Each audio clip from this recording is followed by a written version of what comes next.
tradisi Katolik adalah individu yang diakui oleh gereja sebagai contoh teladan dalam kehidupan iman dan kesucian.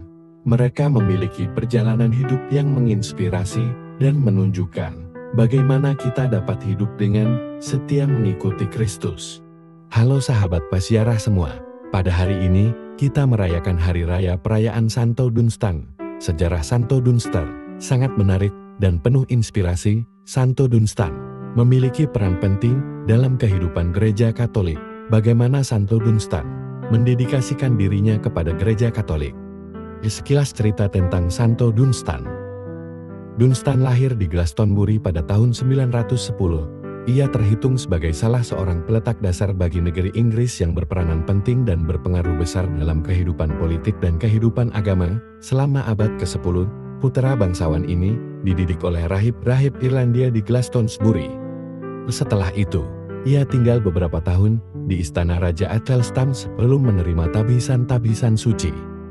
Pengganti Athelstan, Raja Edmund, mengangkat dia sebagai penasehatnya dan pada tahun 943 sebagai Abbas Biara Glastonbury.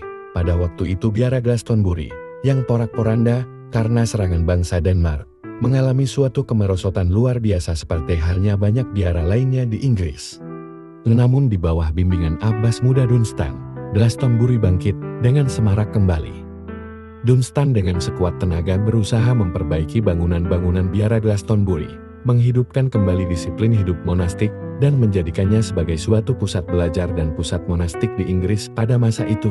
Usaha-usaha diikuti oleh biara-biara lainnya. Setelah terbunuhnya Raja Edmund pada tahun 946, Dunstan menjadi ketua Dewan Penasehat Raja Edward.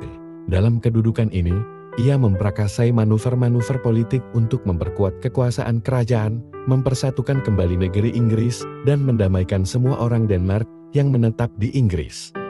Dia juga berusaha memberantas praktek kekafiran dan berhasil membaharui kehidupan moral bangsa Inggris dan imam-imam di seluruh keuskupan. Ketika Edward diangkat oleh Raja Edwy pada tahun 955, Dunstan terlibat dalam perselisihan besar dengan penguasa baru itu. Ia mengkritik sikap kepala batu Edward yang tidak pantas bagi seorang raja pada waktu pesta pemahkotaannya. Akibatnya Dunstan dikucilkan dari Inggris. Dunstan mengasingkan diri ke Flanders. Di Flanders ia mendapat kesempatan untuk membaharui biara-biara yang ada di sana. Di kemudian hari semua pengalamannya di Flanders mempunyai pengaruh besar terhadap seluruh gagasannya tentang pembaharuan hidup monastik. Namun pengungsian Dunstan tidak berlangsung lama. Pada tahun 957 suatu pertempuran melawan Edwy pecahlah pertempuran antara orang-orang Mercian dan Northumbria di wilayah-wilayah utara dan timur Inggris. Edwy dipaksa turun tahta dan Edgar, saudara Edwy, dipilih sebagai raja. Dalam kedudukannya sebagai raja, Edgar memanggil kembali Dunstan ke Inggris dan mengangkat dia menjadi uskup Worcester dan uskup London. Sepeninggal Edwy pada tahun 959, Edgar berhasil mempersatukan kembali seluruh Inggris. Pada waktu Dunstan diangkat menjadi uskup agung Canterbury, ketika ia pergi ke Roma untuk menerima pakaian kebesaran jabatannya, ia diangkat sebagai utusan oleh Paus Yohanes XII tahun 955 sampai tahun 964, dipersenjatai dengan kekuasaan besar ini. Ia kembali ke Inggris dan dengan penuh semangat membaharui disiplin gereja di seluruh negeri.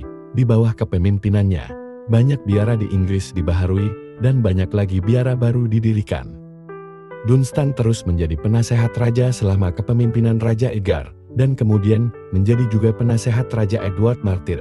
Namun ia tidak mengambil bagian dalam pemerintahan setelah Ethelred dimahkotai pada tahun 970. Ia menghabiskan sisa-sisa hidupnya di Canterbury sampai meninggal dunia pada tanggal 19 Mei tahun 988. Jenazahnya dikuburkan di Katedral Canterbury. Demikianlah cerita perayaan Hari Orang Kudus pada hari ini. Semoga dengan perayaan ini iman kita bertambah.